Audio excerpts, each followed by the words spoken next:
It's unprocessed rice with stone and other impurities. Drop them into feeding hole. Rice is delivered to the store machine by elevator. Machine can run steadily, which can be pulled by this corn.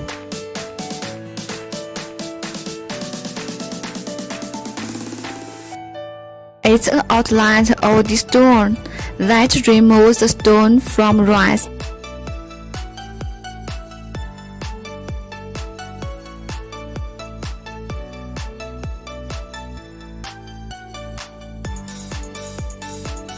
The rice has been removed shell and goes to polishing pot.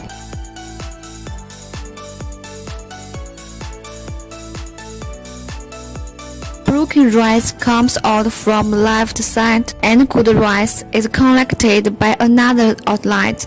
White rice broken rate is less than 3%. This is a rice shell crusher machine and final product can be used to feed animals. Please click our website to get more information. You may enjoy free shipping cost to buy this machine if you can order this month.